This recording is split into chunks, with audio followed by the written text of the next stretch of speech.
happen. And he doesn't shy away from opinion. And I do enjoy drinking cold beer at ballparks. So if that makes me a baseball fan, then I'm a diehard baseball fan. It's Hacker After Dark on 1010XL. And a very good Thursday evening to you, Jacksonville. It is Hacker After Dark, 1010XL 92.5 FM with Aaron Williams. The Hacker Ryan Green with you. Glad you are with us. A Thursday evening that finds us right back into the NBA playoffs. Detroit and Cleveland going at it right now in Game 2. Detroit won Game 1. And right now it's going Detroit's way as well as they lead 39-31 about midway through the second quarter. Later on tonight, the Lakers and the Oklahoma City Thunder. You got NHL playoff action, which we'll keep you updated on. As I said about a couple of weeks ago, probably the next 2 or 3 weeks, like every night, you're going to have either NBA playoff games or NHL playoff games. But we are going to still get down here to the nitty-gritty before too much longer. Again, we are in the conference semifinals for both the NBA and the NHL. So it's a great time of year every evening in the world of sports when it comes to the NBA playoffs and the NHL playoffs. We got Jaguar rookie mini camp that gets underway tomorrow. It goes tomorrow, Saturday, and Sunday. I know the media is allowed out for an hour or so on Saturday. And how refreshing is it? The Jaguars had a 10-person draft class. Well, 9 of those guys signed today. The Jaguars released a statement where 9, everybody except Nate Borkacher, and I imagine they'll probably sign tomorrow, but whether it's Regis, Bregnon, Husky, Williams, Cameron, the other Williams, Hodges, you name it, all of them signed, I keep saying Hodges, Hughes, all of them signed earlier today, Dufree as well. So 9 out of the 10 Jaguar rookies are in, getting ready for Jaguar rookie minicamp tomorrow. That runs Saturday and Sunday as well. So we will talk about Jaguar rookie minicamp, maybe some expectations on the rookies coming into the 2026 season. As I've said for the last couple of nights, the Jaguars are in a really interesting spot. They had 10 guys that they drafted, 4 of which were inside the top 100, and yet none of these guys are going to be counted on to start or play extensively, barring injury. I mean, all of these guys are either going to be second or even third on the depth chart, which A, speaks to the roster as a whole, and B, will give these guys an opportunity, again, barring injury, to not be thrust right into the fire, to kind of take their time, gather their wits about them a little bit. So we'll talk a little Jaguar rookie minicamp as it gets underway tomorrow, and we'll look at the Jaguar overall roster. In fact, we'll do that a couple of times here in the first hour and 20 minutes of the show. Steve Palazzolo of the Check the Mic podcast will join us coming up here in about 15 minutes. We'll talk to Steve not only about the Jaguar draft, not only about the Jaguar roster, we will also look around the rest of the AFC South, talking Indianapolis, Houston, and Tennessee as well, as rookie minicamps and OTAs are taking place all over the National Football League. Later on, towards the top of the 9 o'clock hour, my buddy Cody Carpentier of Roster Watch. That website speaks for itself. Roster Watch. We're going to talk about the Jaguar roster heading into the summer months as training camp now less than 90 days away. But I do want to begin tonight's show first and foremost talking about the NCAA. We are now officially going to 76 teams in the NCAA men's basketball and women's basketball tournaments. And the idea, again, of a 24-team college football playoff. Every night here on Hacker After Dark, we do kick it off with a big deal of the night. And Aaron Williams, let's do that right now. Time now for the big deal of the night. What's the big deal? What is the big deal? No big deal. It is a big deal. On Hacker After Dark. We'll get into the NCAA in a moment. We'll get into the Jaguars in a moment. But the big deal of tonight on Hacker After Dark, the big deal. Happy birthday to my guy, Little Hack, 7 years old today. Absolutely hard to believe that my man turned 7 years old. We've been celebrating all day with him at school. Just left a nice birthday dinner for the young man as well. I've heard people forever tell me, don't blink because it'll go quick. And man alive, the fact that he is 7 years old today. Happy birthday, buddy. I love you very, very much. So happy birthday to my guy, Forrest, or as you know him, Little Hack, 7 years old today on May the 7th. NCAA talk. You know, a few years ago, I had a lot of people telling me, the players deserve to get paid, right? Players deserve to get paid. Well, if you want to transfer, why should you have to sit out a year? Transfer wherever you want. We need a playoff, right? We need a playoff. I'm tired of having the two teams in the poll.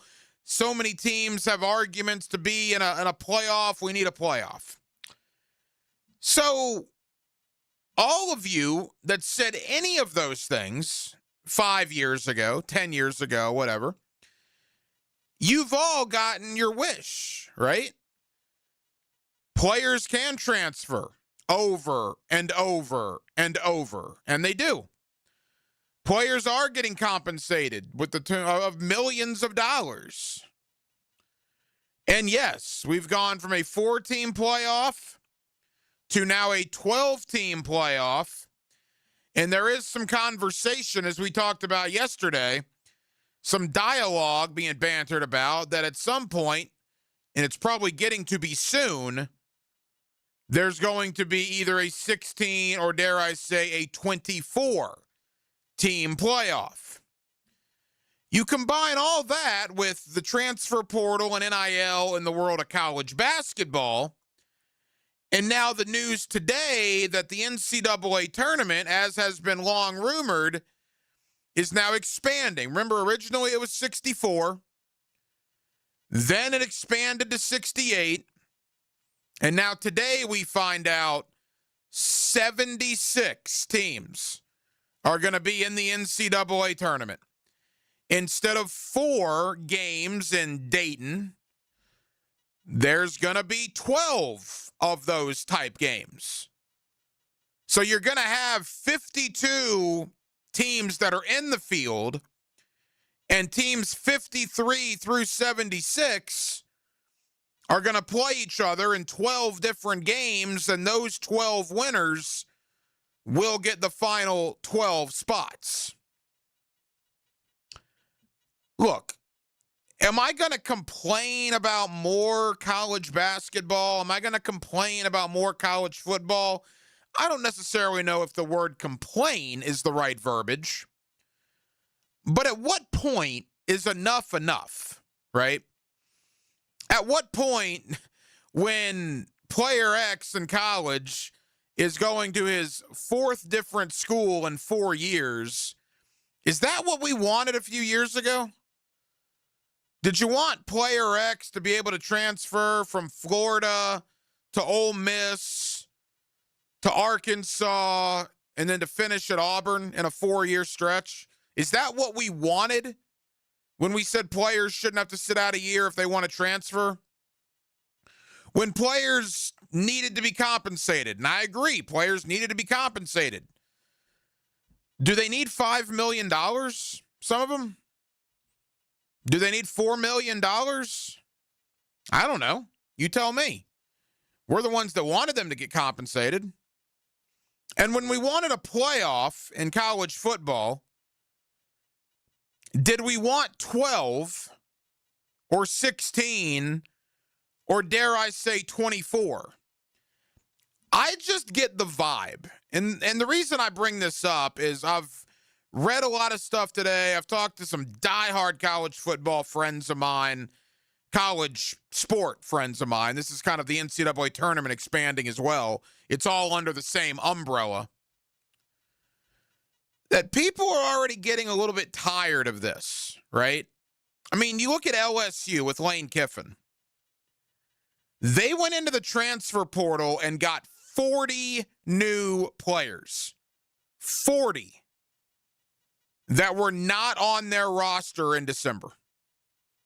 And when you combine the freshmen that are coming in, you're basically talking 60 players on that LSU football team. And they're just one example. There's a million examples. I'm just using LSU because they're in the Southeastern Conference. 60 guys are there now in May that were not there when the season ended in December. Is that what we wanted? Did we want millions and millions of dollars to be paid to these student athletes? When you say they deserve to be compensated, I agree. It's one guy in college, a 21-year-old, need $5 million? I don't know. You tell me. And while I love college football, I would imagine an overwhelming majority of you love college football, which is why you're probably listening to Hacker After Dark tonight, and I appreciate that. Do we need a 24-team college football playoff? And while there are some aspects of that I like, conference championship games would go away in that scenario. I think conference championship games are no longer needed. They no longer matter the way they once did. In Atlanta, for that SEC title game, it used to be win or go home. Win or disappointment. Now, the two teams that are in it are going to be in the playoff regardless. Does it even matter anymore? Not really. Quick, tell me who the SEC champion was in 2023 or 2022 or 2021, right? We don't remember that sort of thing anymore because both teams get into the playoff. Same thing in the Big Ten. It will be the same in the Big 12 if they expand to 16 or 24. ACC likewise. So conference championship games, to me, I would applaud if they go away. I loved them at one point. They're no longer needed. I also like the fact that a 2014 playoff would get rid of the nonsense of waiting 3 or 3.5 weeks after the season ended to start the playoff. Why there is so long there, I don't understand. The talk is if they go to 24 teams, it would literally start round one like a week and a half after the season ends. They want the season to be over in the second week of January. So those two things I like. Can't say that I like 24 teams, though. Again, a 24-team playoff, 8-4 is going to get you into that playoff. Does an 8-4 team deserve to be in the college football playoff? I don't know. I would tend to not think so. The regular season in college football used to mean something. Won't mean as much anymore if you can go 8-4 and get into the playoff. NCAA tournament, same thing. They're adding 8 more at larges. Why? 68 teams wasn't enough? You got to add, I mean, how many people honestly watch those first 4 games in Dayton? Do you watch them? Because I don't really ever do. I have them on in the background. I'm not living and dying with what's going on in Dayton for the first 4. And now instead of the first 4, you're going to have the first 12. You're going to have 12 games instead of 4 to get you to 64. At what point does it end? Right? At what point is it overkill? Look, I get the money aspect of it, which is why all this is happening. The almighty dollar, certainly. That's why. I mean, I understand why they're doing it. But is the product just being watered down?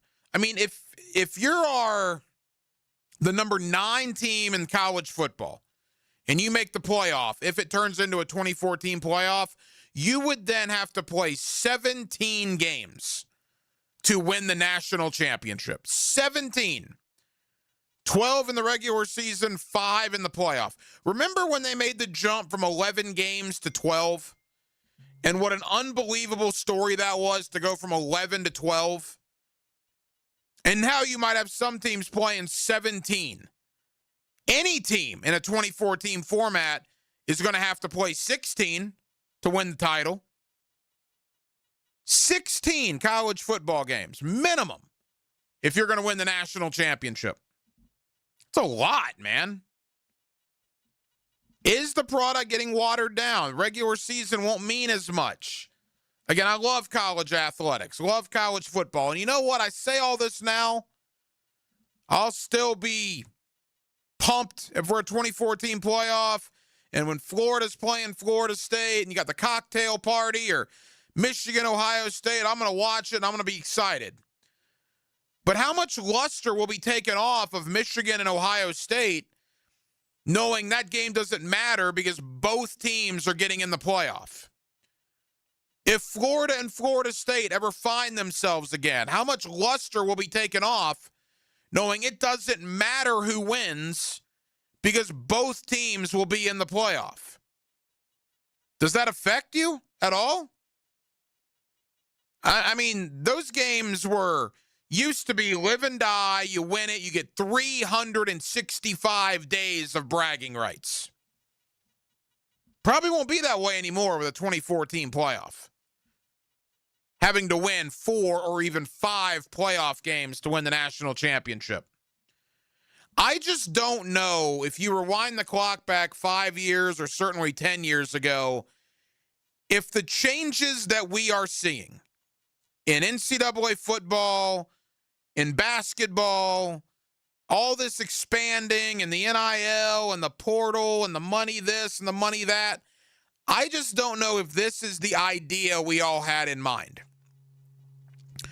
Are you still as much of a college sports fan now with all of this going on as maybe you were 5 or 10 years ago? I would imagine some of you are. I would imagine some of you maybe are not. It's getting a little too much for you. The money, the longevity, the greed, some will say, which is probably fair. Are they hurting themselves? Is college athletics hurting the product by the expansion and the keep adding and adding and adding and adding? Well, at some point, they're going to add too much, and I think they're getting awfully close. 76 teams in the NCAA tournament. Why? Besides the money. That's the only why. 24 college football playoff teams potentially. Why? Besides the money, which is why. I don't know. I love college athletics.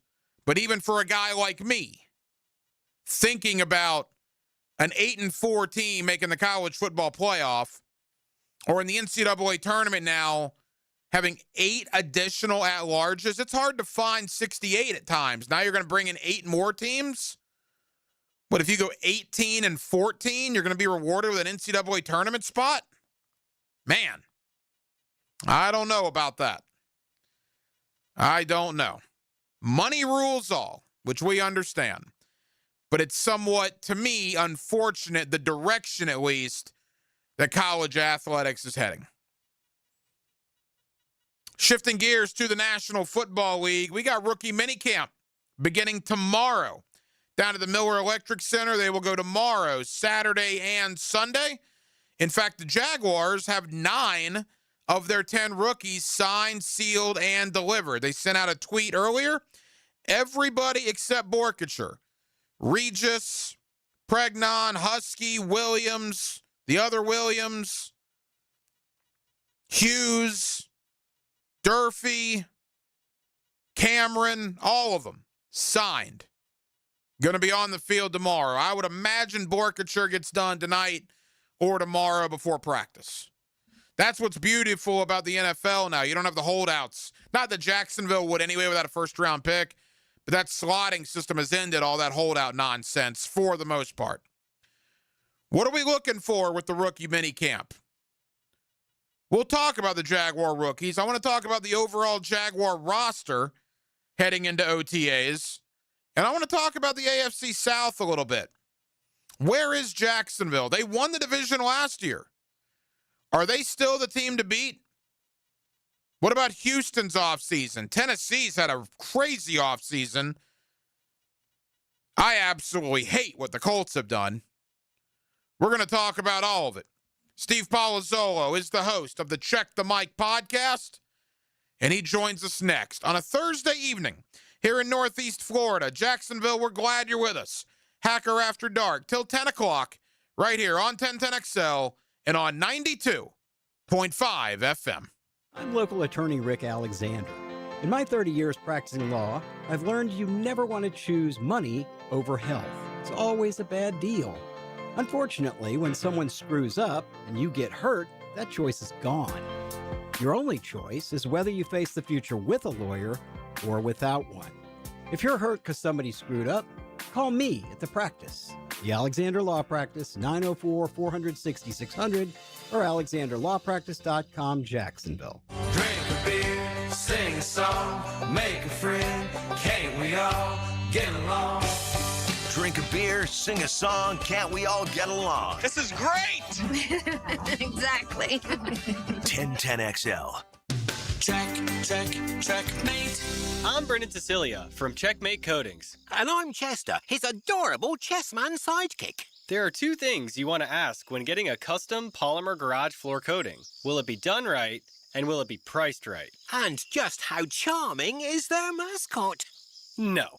At Checkmate, our small specialized install teams follow a strict 29-point installation checklist To ensure the highest quality results at a price you can afford. A Checkmate polyaspartic floor can be customized in dozens of colors and sweeps up sparkling clean in just seconds. No need to wear your shoes in the garage to avoid tracking dirt back into the house. The quality you expect? Check. A price that might surprise you. Check. A floor you just can't wait to show your friends? Checkmate! Transforming your floors, making them great. Checkmate. Visit checkmatecoatings.com. That's checkmatecoatings.com. When it comes to glass, you don't want average. You want flawless. Duval Glass and Mirror has transformed homes and businesses across Jacksonville for over 35 years. Frameless showers that wow. Mirrors cut exactly to your style. Fogged or broken glass replaced. Decorative tabletops. Windows replaced or repaired to stand up to Florida storms. All backed by a 100% guarantee. Visit DuvalGlass.com for your free quote. There's only one name for glass and mirror around these parts. It's Duval. The Jacksonville Waves tip-off opening night, May 15th at 7 p.m. in the brand-new Upshot League at 5-Star Veterans Memorial Arena. Experience the excitement of women's professional basketball and be a part of history. Get your tickets now at wavesupshot.com. Indeed presents hires you can't afford to get wrong, like customer service associate at a dry cleaning shop. Yeah, hi. I'm here to pick up my suit. Ah, yes. Here you go. There must be a mistake. This is too small. It shrunk a whole lot. Look on the bright side. Now you have a suit you can give to a child. This is a job for Sponsored Jobs. This is what happens when you don't sponsor your job on Indeed. Next time, get matched with quality candidates with Indeed Sponsored Jobs. Visit Indeed.com/hire now and sponsor your job today. Hey friends, Jason Parker here with Performance Painting. Have you ever stored a gallon of leftover paint, opened the can years later, and it's rusty, crusty, and unusable? Next time, secure the lid tightly to ensure no leaks and store the can upside down. Oxygen can't get to it, therefore no rust and no crust. If you'd like more tips or have a question about a project, we'd love to help. Go to performance-painting.com. Performance Painting. Prepare, protect, preserve. Performance Painting. Spring is here. Is your yard ready? Lucas Tree Service, a family-owned business with over 45 years of experience, is Jacksonville's certified arborist for safe tree removal, trimming, and stump grinding for homes and businesses. Protect your property, boost your curb appeal, and enjoy expert service you can trust. Keep your trees healthy and safe before summer arrives. Schedule your inspection today at lucastreeservice.com. Coach Campo here, and I just want to tell you about the best pizza I've had right here in Duval, and that's Tony D's Pizza. Tony works hard to make every slice perfect. If you love pizza like I do, you need to go to Tony D's, Bay Meadows and 295. 1010XL, presented by Farah and Farah, exclusive injury law firm of the Jacksonville Jaguars. Focused, fueled, fearless, Farah. Here's another call on the 1010XL hotline driven by Key Buick GMC, home of the lifetime powertrain warranty.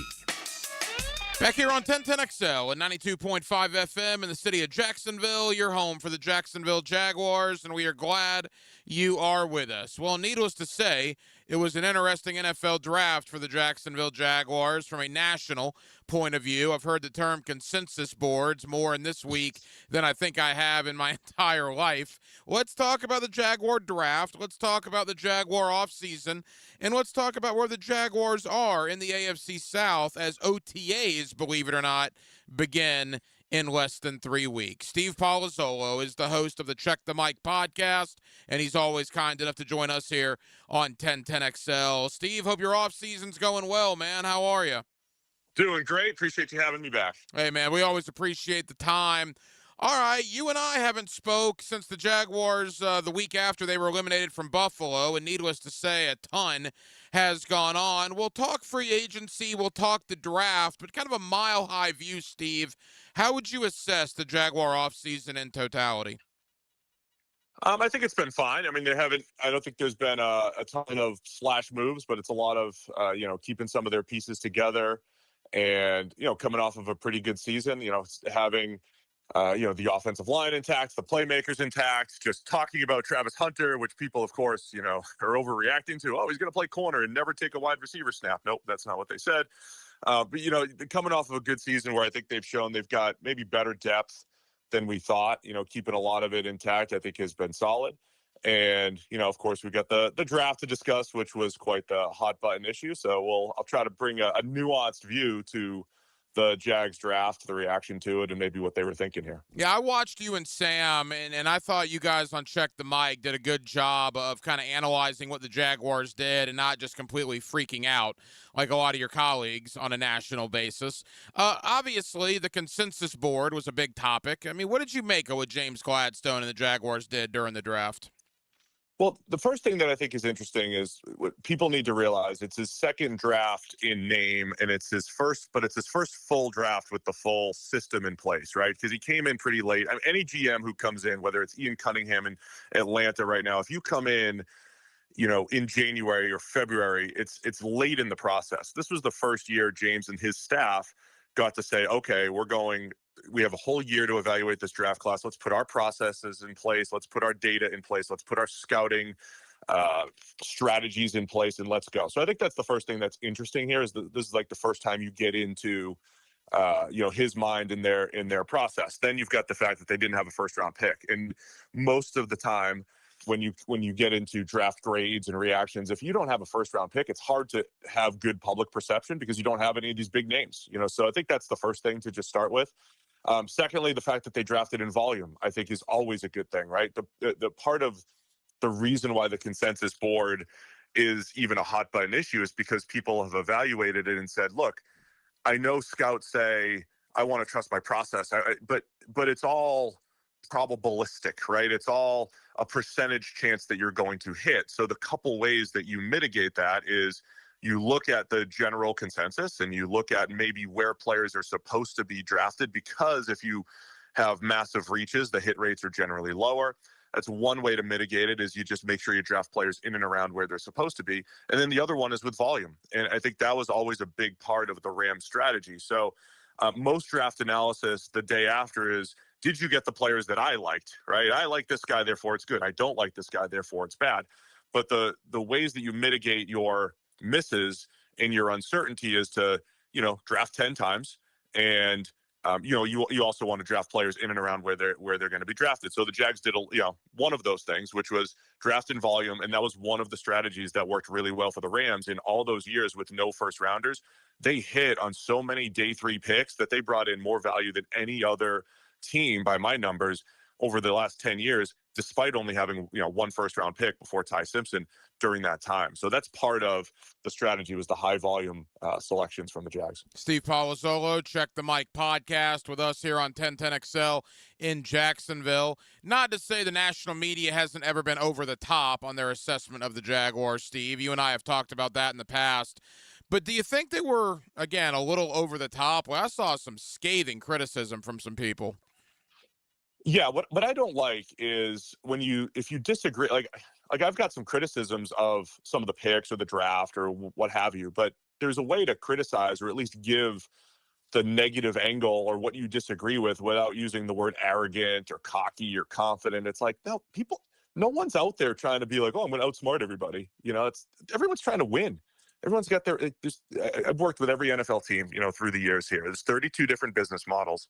They all have 32 different ways to win and strategies. And even with James having his Rams roots, he didn't just say, well, I'm going to do exactly what Les Snead did. He's going to do what he's going to do. And he's going to work with Tony. And he's going to work with the whole crew there.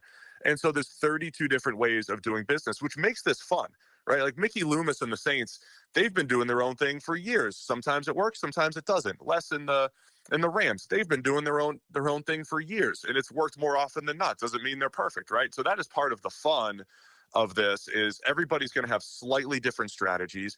You heard, and if you heard the clip of Eric DaCosta, I mean, part of we can get into the consensus board stuff in a sec, but my whole thing is, it's not arrogance to just have your style and system. It's not arrogant to like take Albert Regis at pick 81. It's just, that's what you thought, that was your conviction, and you go with it. And we'll see.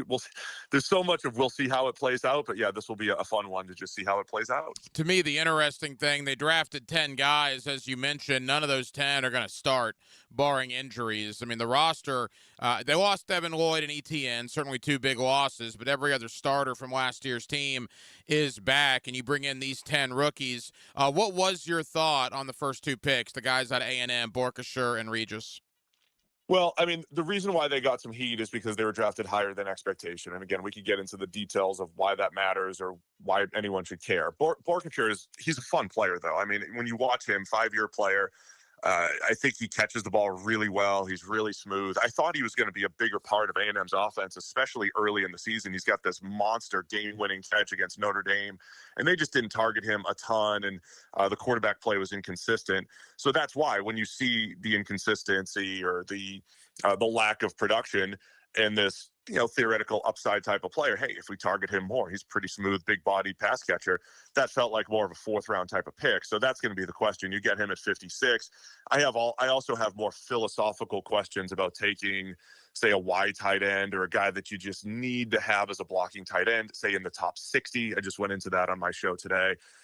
It's not even so much the pick. It's more, do you need to have, if you go into the draft and say, man, we got to have 4 tight ends so that we can run what Liam Cohen wants to do, is that actually the best strategy? And I think that's as fair of a question. Do you need to get a tight end on day 2 in the top 60 picks?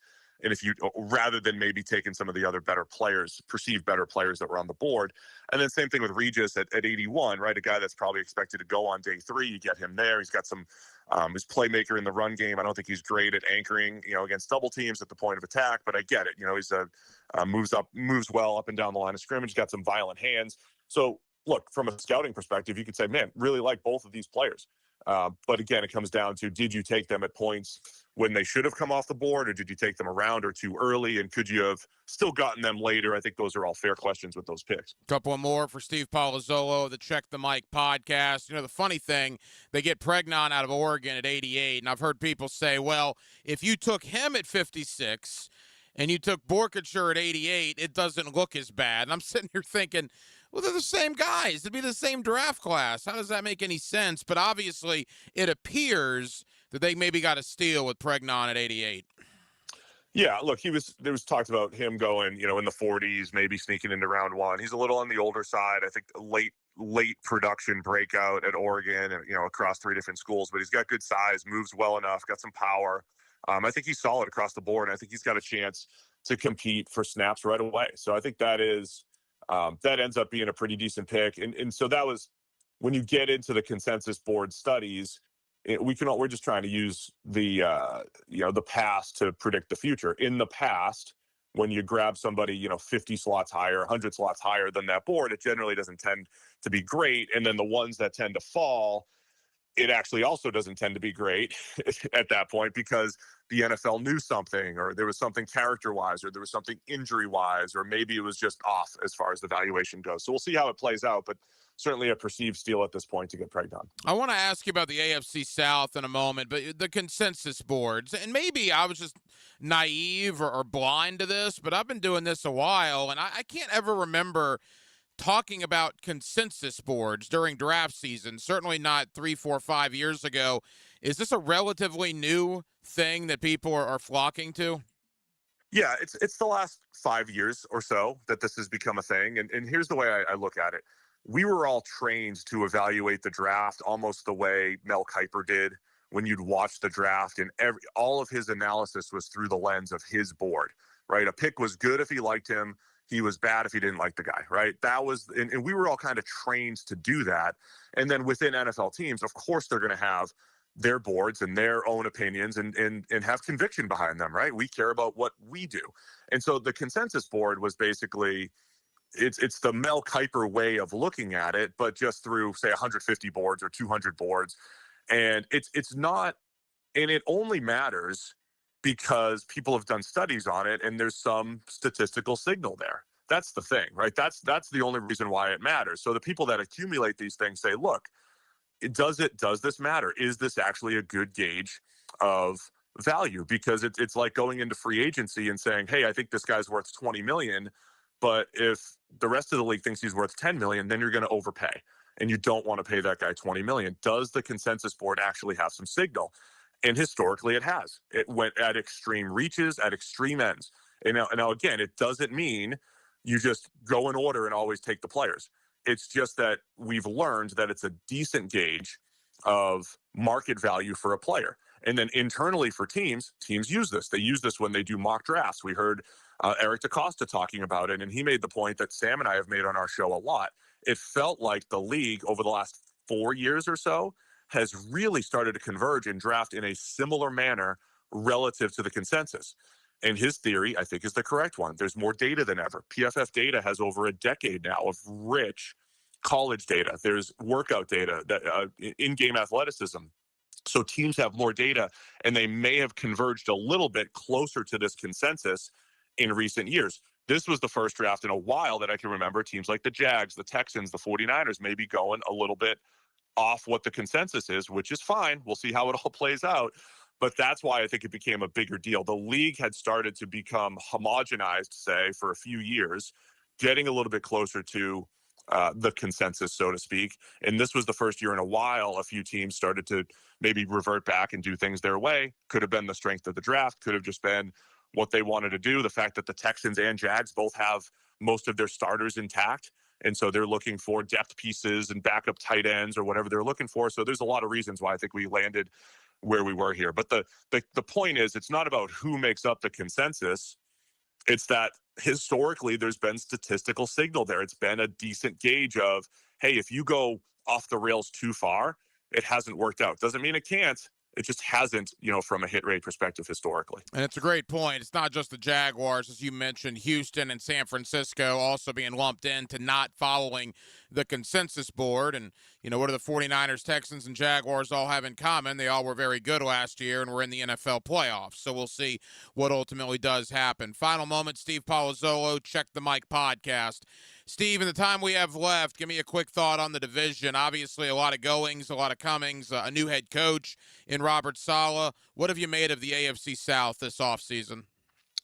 I mean, first off, I think the Texans are in really good shape again. I think they've done just a really nice job building that roster. I love their Caden McDonald pick at defensive tackle, adding a different body type, a different style to what they have here. I think they're going to have a fierce defense once again, and they've added a ton of depth on their offensive line. The funny thing about all this draft discussion is if the quarterback still holds so much weight, it doesn't matter who wins and loses the draft. If the quarterback plays like C.J. Stroud did in the playoffs and implodes, it won't matter. But I think Houston's in really good shape. They just have to get C.J. Stroud back on track. I think the Titans are moving in the right direction. It's a slow burn because they're coming from just a poor position from a roster perspective. No impact players. I liked what they did with Carnell Tate at 4. I know that raised some eyebrows, but it didn't for me. I thought that was the right move to get a playmaker for Cam Ward. So again, I think Tennessee with Robert Saleh maybe elevating that defense a bit. I think they're moving in the right direction.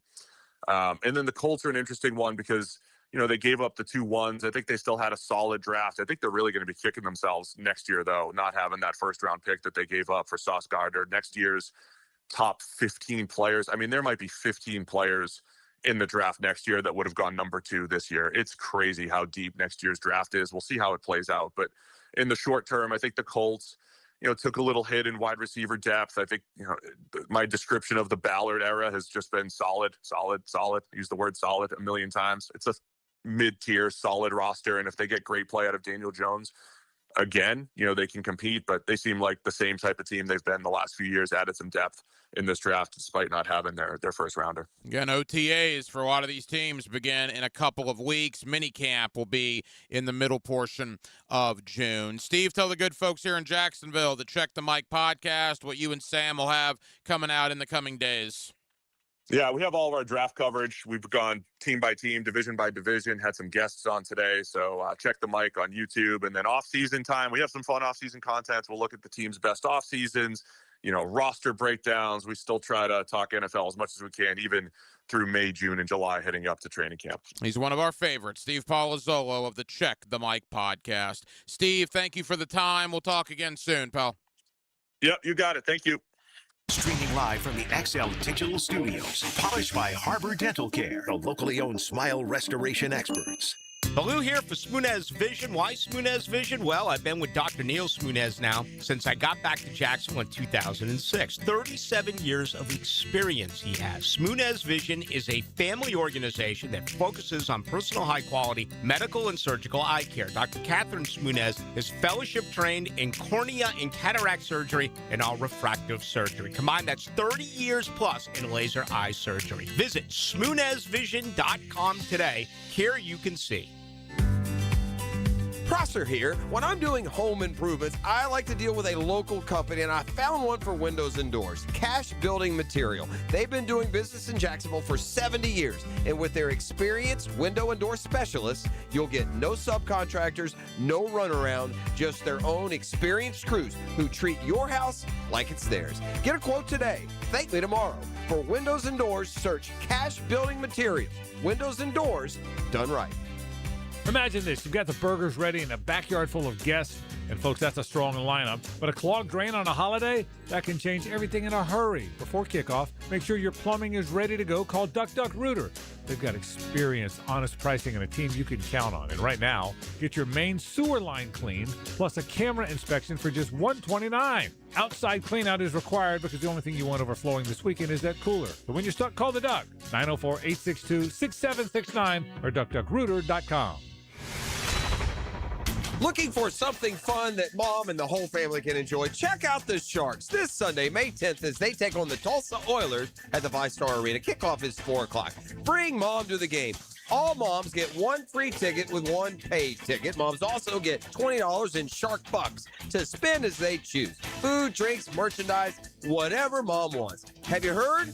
Grease is the word. It's Grease Night. Whether you're a T-Bird or a Pink Lady, come on out. Who knows? There might be a fun sing-along. To purchase tickets, go to jacksharks.com or call 904-621-0700. It's Grease Night, presented by Napa and their Jacksonville Business Development Group. All moms get one free ticket with one paid ticket. Introduce mom to Sharks football, and she'll have a blast. Join us on field after the game for a free autograph session, sponsored by Flight Adventure Park. To purchase tickets, call 904-621-0700. That's 621-0700. Sharks football, where memories are made. Go Sharks! 1010XL, presented by Farah and Farah, exclusive injury law firm of the Jacksonville Jaguars. Still present, ready. Farah doesn't flinch.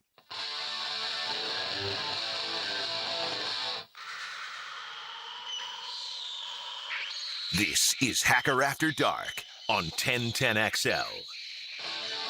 Yes, it is. Glad you're with us till 10 o'clock, as we are every night. Hacker After Dark, 1010XL, and 92.5 FM. Back into the National Football League. Jaguar rookie minicamp gets underway tomorrow. I also thought it was interesting. ESPN.com, our buddy Mike DeRocco, I believe, put this together. We're actually going to have D-Rock on our program, Hacker After Dark, tomorrow night, about the biggest position of need that the Jaguars still have heading into OTAs coming up in a couple of weeks. You know, we talked about earlier this week the fact that for some reason, the USA Today, way too early, college football top 25.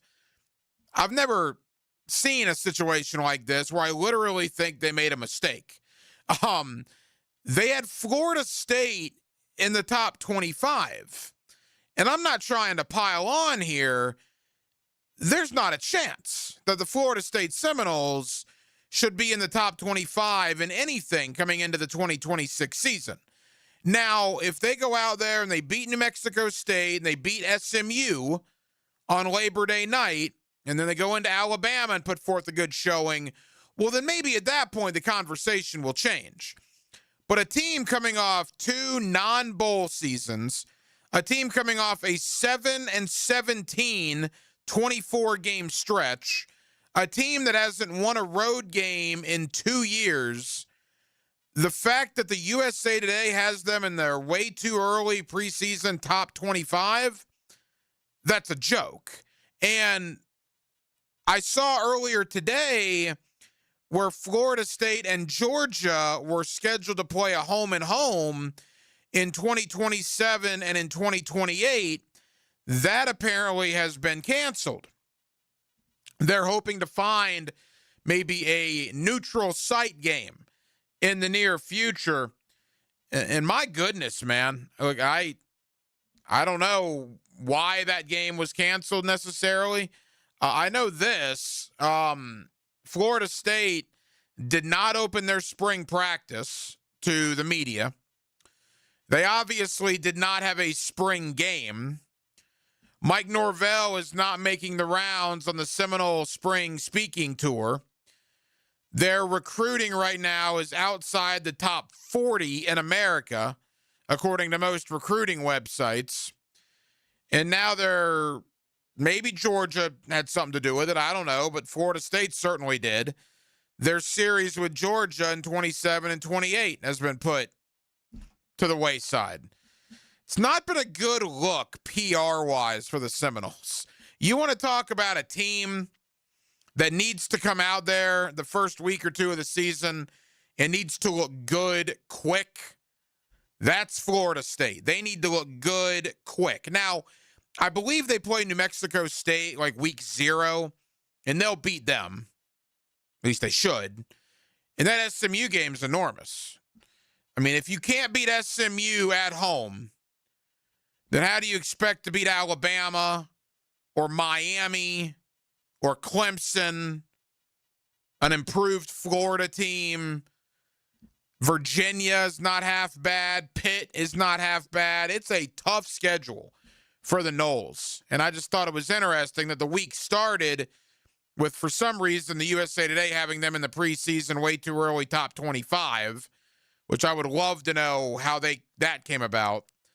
But now the week ends with a lot of people that were looking forward to that Florida State-Georgia series, at least in 27 and 28, a home-and-home. That apparently now is not going to happen. Other college football news, it'll be curious tomorrow to see if Florida can stay hot on the recruiting trail. We've talked about it all week. Florida is in the top 10 in a lot of recruiting rankings. They've picked up not 1, not 2, but 3 commitments this week, including another 4-star offensive lineman in Elijah Hutchinson from the state of Virginia. There are 3 linemen that they have that are all ranked inside the top 150 in America. Maxwell Hiller is from Pennsylvania. You got Peyton Miller from Texas. And you got Elijah Hutchinson from Virginia.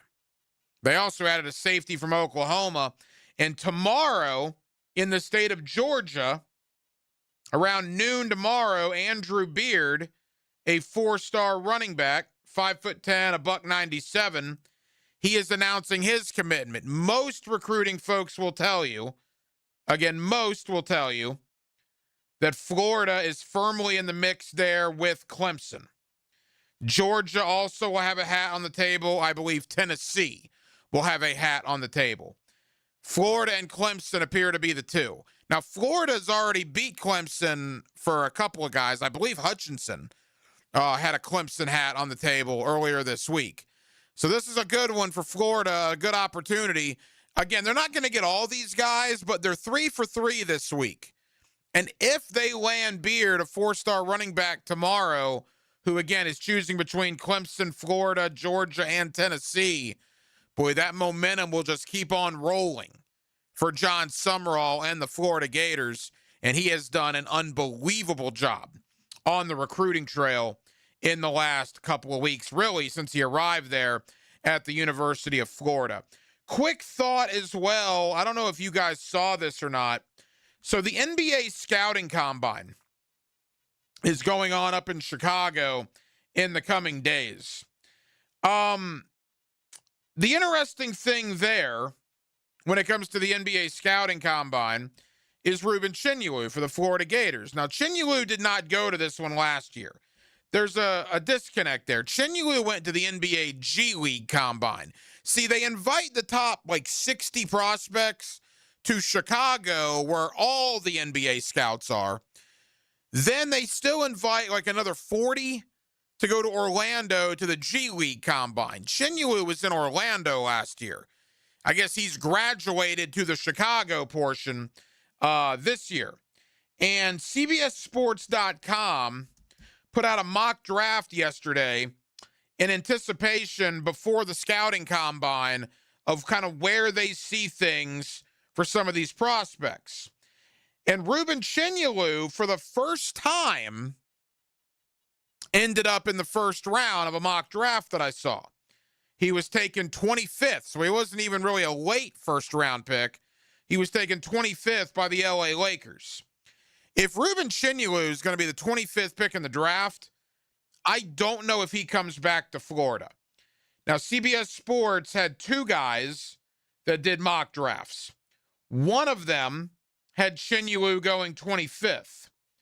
The other one did not have Chinyelu in the first round. So take that for what it's worth. Maybe one of these guys is just simply higher on Chinyelu than the other. But again, you got one in Adam Finkelstein from CBS Sports. It's the first time I've seen Chinyelu in the first round in any mock. And it's just something to note because a lot of Gator fans think it's a foregone conclusion that Chinyelu is a second-round grade and he'll come back to Florida. And while I think that's true, this is the first mock that has him in round one. And if he's a first-rounder, I do think that complicates things a little more as far as Chinyelu coming back to the Gators or not. Will be interesting to see. Will be very interesting to see how Chinyelu does at the Combine up in Chicago when he's in front of all of those NBA scouts. Approaching halftime here on Hacker After Dark. We'll take you up till 10 o'clock as we do every night right here on 1010XL and on 92.5 FM. Coming up next, back into the Jacksonville Jaguars. We're also about 15 minutes away from Cody Carpentier of Roster Watch as we do a deep dive into the Jaguar roster as OTAs are just a couple of weeks away. With Aaron Williams, the Hacker Ryan Green with you. Jacksonville, we're glad you're with us on a Thursday night in Northeast Florida. It's Hacker After Dark. Happy Mother's Day from 1010XL. Hi, I'm Navy Lieutenant Abigail Enrici from Huntley, Illinois, currently serving aboard the USS John C. Stennis in the Newport News shipyard, working on getting back to the fight. In honor of Mother's Day, I want to recognize my mom, Heidi Eckstein, located in Jacksonville, Florida, for being my biggest supporter and a great inspiration to me. I love you, and Lenora does too. The weather is heating up, and it's time to drop a line in the water. Gear up today at Green Acres Sporting Goods, Jacksonville's fishing headquarters. From Shimano and Penn Reels to Zoom baits and much more for saltwater and freshwater fishing. They've got everything you need to land the big one. And when your gear needs work, trust their expert rod and reel repair to keep you casting like new. Stop by Green Acres today or shop online at greenacresporting.com. Rick Ballou for Coy Dental. That's right, Carlson Dental is now Coy Dental. Dr. Lee has been practicing there for 9 years, has purchased the company. The Coy Dental team still has the same great dentists and staff. And remember, if you get nervous visiting a dentist, don't. There's never a problem at Coy Dental with light sedation for cleaning and deep sedation for all your restorative needs. Coy Dental, located in Bartram Park. If you miss an interview, it'll be waiting for you on demand. Well, what are we waiting for? Search where you find podcasts. And at 1010XL.com. Trained by Duck Duck Rooter Plumbing, Septic, and Air Conditioning. When you're stuck, call the Duck.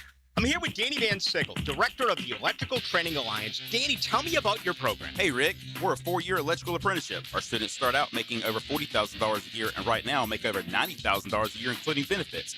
There is no tuition or student debt. You just have to apply and get accepted. Did you say no tuition and no student debt? You heard that right, Rick. Once you're accepted to the program, your only cost are the books and the course fees. About $800 a year. That sounds like an amazing opportunity. How can I learn more? Just go to etajax.org and you can apply there. Apply by May 14th. Alert! Alert! Termite swarms are active right now in Jacksonville, and once they get inside, damage can happen fast. Termites don't knock, they silently attack the structure of your home, leaving behind costly repairs and long-term headaches. Protect what you've worked hard for with the proven protection homeowners trust. Terminix with advanced termite treatment and prevention solutions. Visit Terminix.com and schedule your free termite inspection today. The long goodbye begins. A very special evening with Journey. Final Frontier Tour, Saturday, May 16th, VyStar Veterans Memorial Arena. Journey. Tickets are on sale now at JourneyMusic.com. Your chance to say goodbye to the songs that changed our lives. Journey. Final Frontier Tour. 1010XL, presented by Farah and Farah, exclusive injury law firm of the Jacksonville Jaguars. When it's game time, Farah doesn't flinch.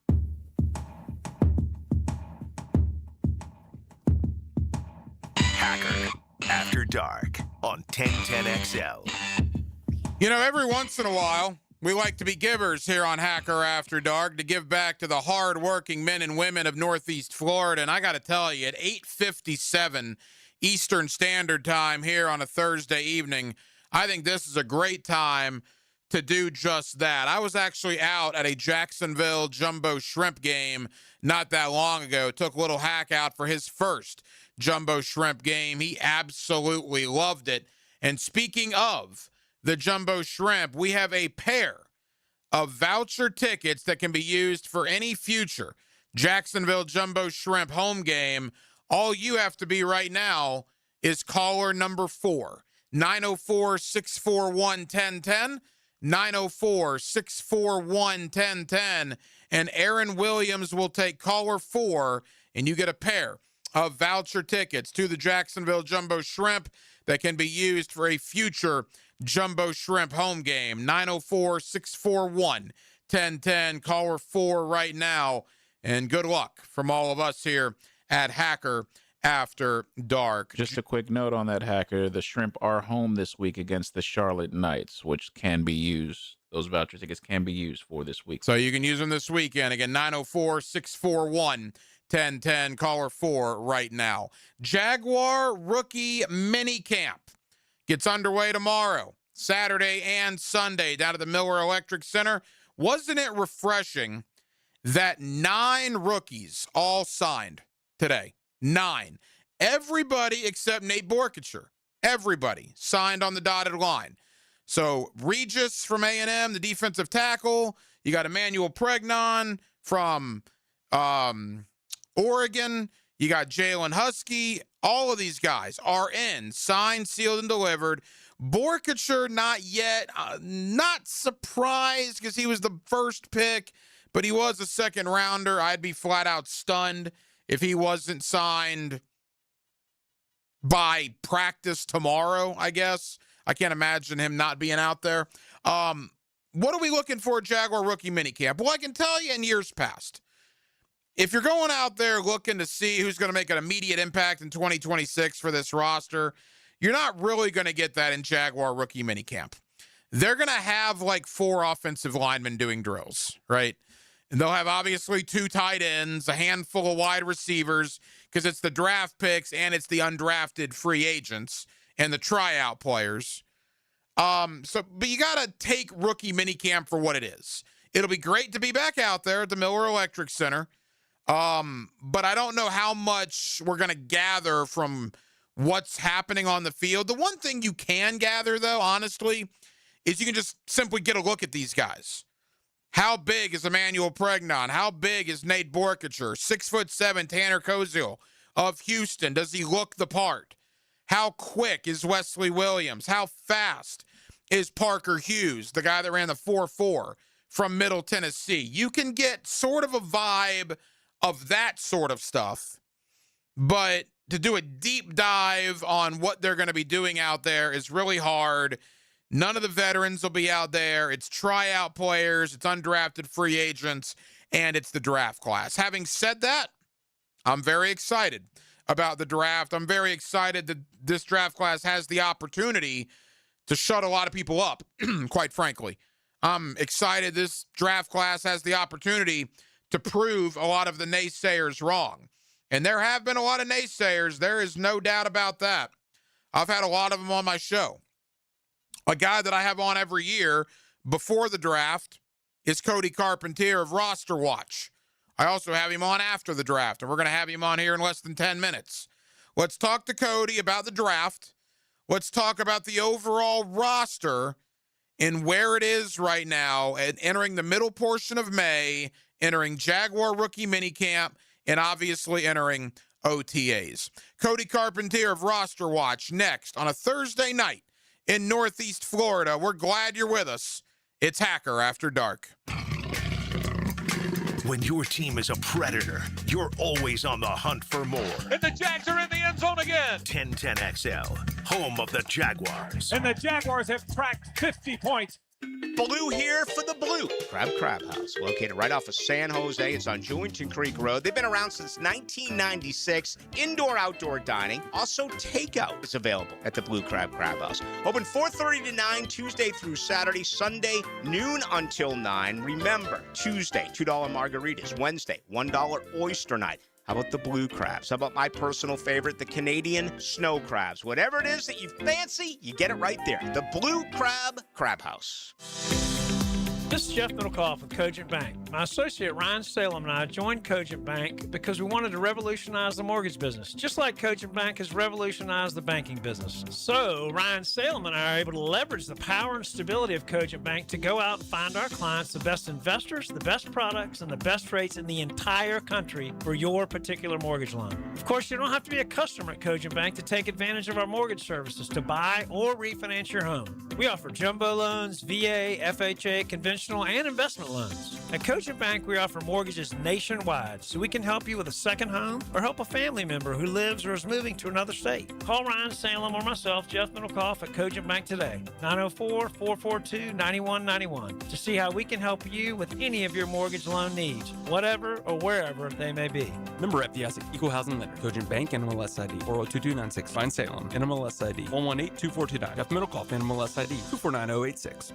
Joe Coward, Matt Hayes, and Leon Searcy are serving up your daily dose of sports talk specials from scratch. I didn't know you could. XL Primetime is driven by Duval Ford. These are delicious. Noon to 2 weekdays on 1010XL. If you are an experienced electrician looking for your next big opportunity, look no further than the Miller Electric Company, a trusted name in the industry for over 96 years. At Miller Electric, we tackle the biggest projects in the city, offering you the chance to showcase your skills on a grand scale. We believe in rewarding hard work with the best pay, top-notch benefits, and an unbeatable culture where people actually care about each other. Take your career to new heights with Miller Electric Company. Apply today at millercareers.com. Miller Electric, an equal opportunity employer. Home of the Jaguars. WJXL AM Jacksonville Beach. WJXL FM Jacksonville Beach. Brian and Angela Wall here with Window World. By now, everyone has heard about saving money on their energy bills. There are all sorts of things you can do to cut energy costs, but most people don't think about their windows. But Window World knows that the biggest energy loss in almost every home is the windows.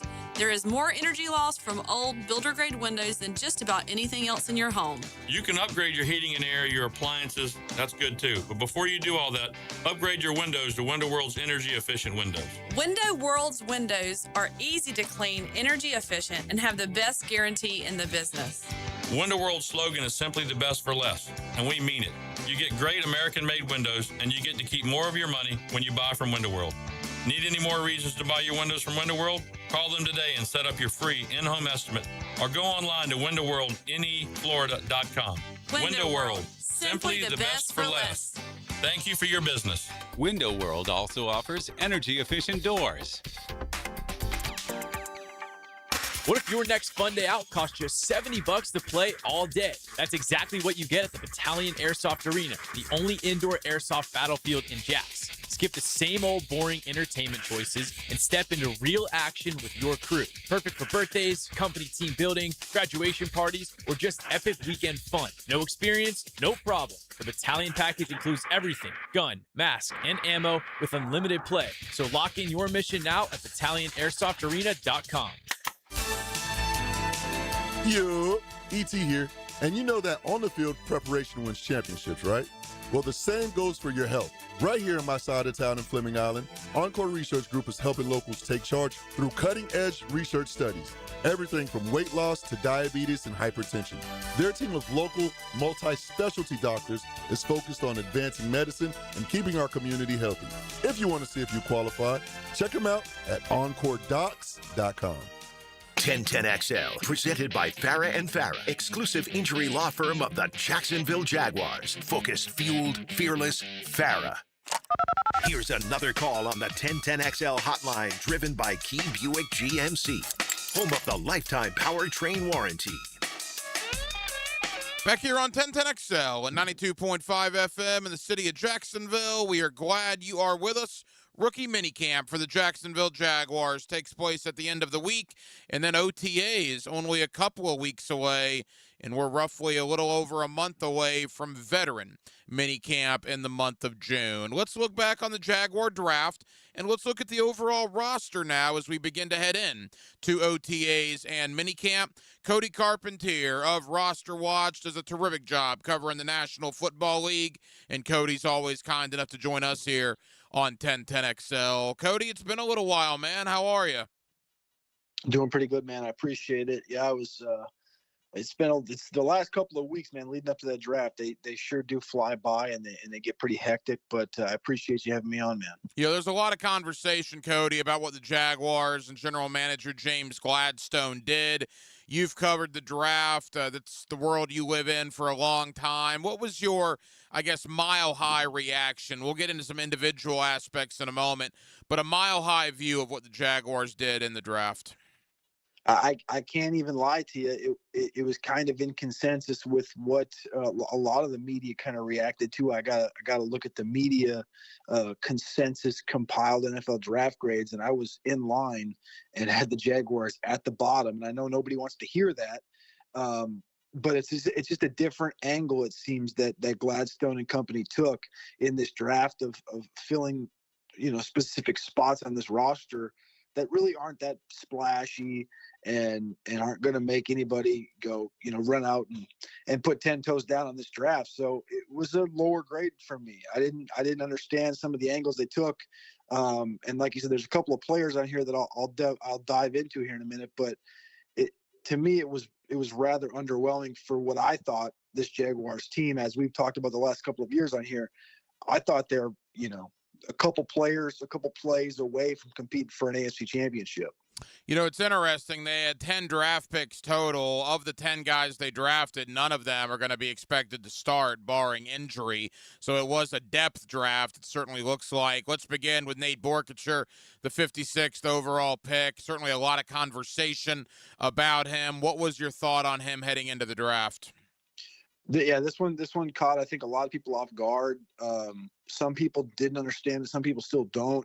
I think for me, the thing with Borkacher is we knew this class was going to have a lot of depth utilized on day two with draft capital, because we saw how dense it was at the combine. The combine this year had a record 27 tight ends invited, and we've seen the last 3 years, just the last 3 years, the utilization of 12 personnel go from 19% in 2023 up to about 24.5% this last year. It's just rising across the entire league. And I think when you look at what the Jacksonville Jaguars did here with Borkacher, a guy that, from a pass catching perspective, he's nearly a zero in his career at Nebraska and at Texas A&M. But there's potential there. If you watch the tape on a guy like Borkacher, had nearly 200 yards this last season in at Texas A&M. Going to be a lot of run game heavy here, but this is a guy that has versatility to grow into, I don't know what you'd call it, probably more of your old school inline, just kind of, I call them the big donkeys, the guys that could just get the job done in the run game, and then they could just, flare out and catch a little 5-yard first down. And that's all that matters in the National Football League when you're trying to advance like this. I think you look at that tight end room with Brenton Strange, who enters a contract year this year, and bringing in Borkature and Tanner Kazoy, who I think is another phenomenal projection play here. Kazoy from Houston's a big, talented, wide receiver type of a tight end here. But Borkature for me was, again, I kind of feel like everybody else. Like, he's a 12 personnel, run blocking first type of a player. So I can understand how nobody really loves this. Cody Carpentier of Roster Watch with us here on 1010XL in Jacksonville. The next two picks, Borkature's teammate, Albert Regis from Texas A&M, and then Emmanuel Pregnon from Oregon. Cody, of all the negativity, I guess, towards the Jaguars nationally, the one that I guess people feel the best about was getting Pregnon at pick 88. Pregnon's a baller. He was my number 2 ranked guard behind Vega Ioane that ended up going to the guy from the offensive guard from Penn State. Pregnon, actually, you go back about a year when he transferred to Oregon. I covered the Texas Longhorns for Orange Bloods a little bit as well on the side, and Texas was heavily in on Pregnon. I kind of got some film on him about a year ago when he was transferring away from USC, and he's one of those guys that he's very quiet, but he's meat and potatoes. He's going to bull you over. He's still got some weight he could gain to add into the interior here, but he's versatile, left guard, right guard. I think that's probably where he plugs in here on day one for the Jags as kind of like that swing guard, and has the potential, I think, to overtake either Ezra or Patrick Macari long-term in the season here. He's a really good guard that if you go down to the stretch, he was getting some people talking about him as a late first-round pick, and of course he falls to the third. So I think this was the clear best value of the draft for Jacksonville. You look on the defensive line. We mentioned Regis in round 3. They also went out and got Wesley Williams in round 4. And then Durfee from Washington, who I guess was Project X at ESPN.com. I got a lot of people telling me, Cody, that he's a very intriguing guy the Jaguars got in round 7. Yeah, Zach Durfee out of Washington is an interesting one. He's a nice body type with a good athleticism, from Minnesota, where I grew up, actually, which is funny enough. But I think he's a good kid that he just struggles, I think, with his overall development at this current stage. He'll grow into it, though. That's kind of why you use these sixth and seventh round draft picks on guys like this that you don't need on day one to contribute. Obviously, you got Josh Allen and Trayvon Walker there, and there's room for him to grow. And you look 2 years down the line, this guy could potentially be a third or a fourth in that rotation, next to Wesley Williams, who, out of the 2 Duke guys on the edge, Wesley Williams and Vincent Anthony, I was immediately at the time, I get these 2 guys mixed up quite a bit because they're built very similar, 6'3", 245, 6'4", 255, both super, one has super long arms, one doesn't.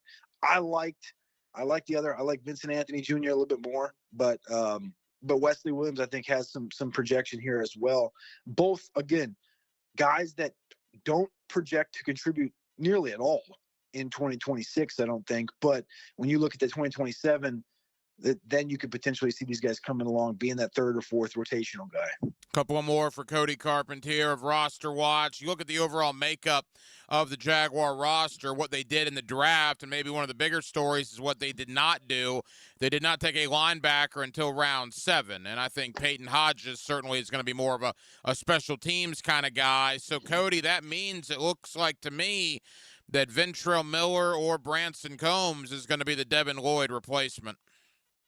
Yeah, Ventrell Miller. I mean, I feel like the last time I came on here and I was talking to you, you were telling me, like, it seems like they're going to give this guy a chance. And obviously he makes it through the draft kind of pretty much unscathed here. I've always been a big fan of Jack Kaiser. I don't know really where he fits in the whole landscape here for the Jags. Probably more behind Aluakon, but I like Jack Kaiser as well. But Ventrell Miller, I think that sounds like he's going to be the safe guy here in the replacement spot. You look at the running back position. They lose ETN to New Orleans. They got Bashel Tootin. They got LaQuint Allen Jr. I haven't talked to you since they brought in Chris Rodriguez from Washington. The trio of Rodriguez, Tootin, and Allen, because they did not draft a running back. Now, I know they got a pretty heralded guy, an undrafted free agency from Virginia. We'll see if he fits in at all. But what do you think of the trio of Rodriguez, Tootin, and Allen heading into the year? You know, I do some stuff at Roster Watch for fantasy football as well during the season, and this is a massive conversation from a fantasy football perspective where these guys should be drafted, X, Y, and Z. But I think from a pure football perspective, this is, I think, exactly what Liam Cohen wants. I think you go back to when Chris Rodriguez was with Liam Cohen at Kentucky. I'm sure the Jaguar audience knows this, but he had 1,300 yards, 9 rushing touchdowns on 220 carries back in 2021 under Cohen. He also had 6 fumbles that year.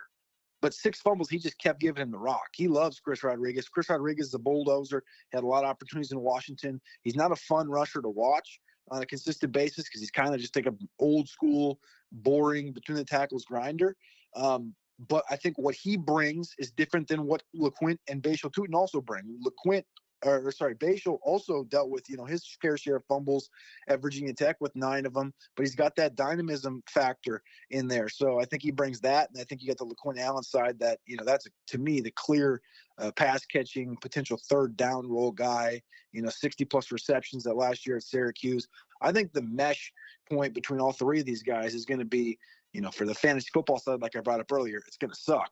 But from a Jaguar perspective, it should be fresh legs, consistently drive in and drive out with all 3 of these guys. I'm a large fan of how this thing has been built because it's a very cheap backfield. You think of a 7th-round pick last year, 4th-round pick last year, and then you get a value here on Chris Rodriguez.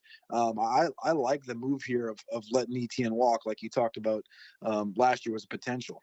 Out of curiosity, how do you think those Jaguar running backs are going to go in fantasy drafts? Well, the maniacal thing here is that is Bashal Tootin's kind of jumped the shark a little bit. He's getting up into an area where you don't really want to touch him. Because I like it's alluring to think about Tootin as this potential, 220, 230 plus touch guy. But right now where he's going off in the drafts, you're talking about round 5, round 6. Like you're taking Bashal Tootin in the same category you're taking DeAndre Swift or Marvin Harrison Jr. or Brian Thomas Jr. And I think just from a pure touch perspective, that just doesn't make any sense to me.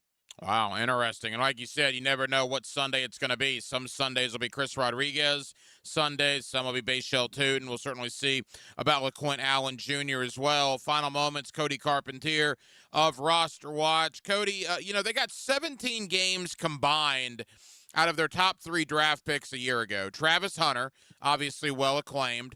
Caleb Ransaw never even saw the field. And then Wyatt Milam technically dressed for 10 games, but he got hurt in training camp, and that really put him behind the entire year. So not only are they bringing in these 10 rookies, but you also get Hunter, Ransaw, and Milam fully healthy. Can I ask you one question on this Travis Hunter thing quick? Is there true belief in Duval that he's going to play like mostly defense? Yes, mostly defense, but I do believe there will be a factor on offense as well. Because that's kind of like, that's been the national push. It feels like the last, month or so. And it's really tough for me to believe. But I understand it. I think if he focuses on one side, it would be best for this football team.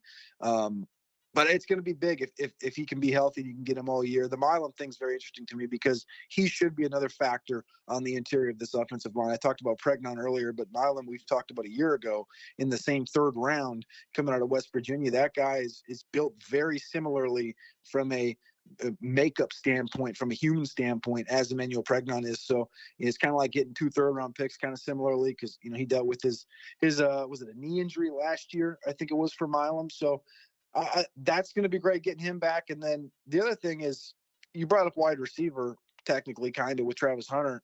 The Josh Cameron, CJ Williams thing's very interesting to me and that dynamic because I think those 2 guys, one of them in CJ Williams, it reminds me a lot of Robert Woods, reminds me a lot of Jacoby Myers and kind of fits in right behind him. But this Josh Cameron guy was one of my favorite coming into this draft out of Baylor. He's built very similar to former Jaguar Laviska Shenault. Massive hands, guy that can make contested catches, doesn't separate very well, but he's built like a running back, and he could be an interesting weapon here for the Jags. Cody, we'll obviously have you back on right around the time training camp starts, but a quick point of view in the month of May. Look, it's hard to say the Jaguars are a better roster than when they walked off the field against Buffalo in the playoffs, because they did lose ETN and Devin Lloyd. But when you take everything in totality, the Travis Hunter and the guys they're getting back from injury, the guys that have arrived, the guys they retained like Monteric Brown, the entire roster as a whole, how good do you feel about where the Jaguars are entering the summer months?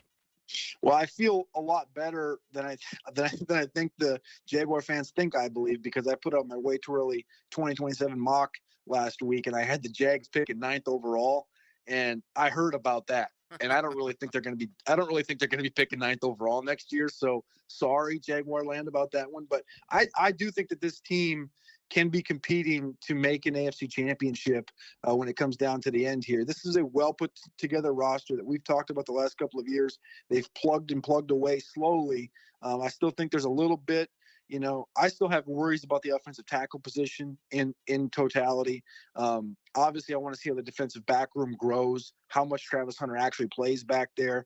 But I think overall, the guts of this team from the outside in is put together pretty well and can compete definitely for this division and then into the playoffs and potentially make a run here at the AFC Championship.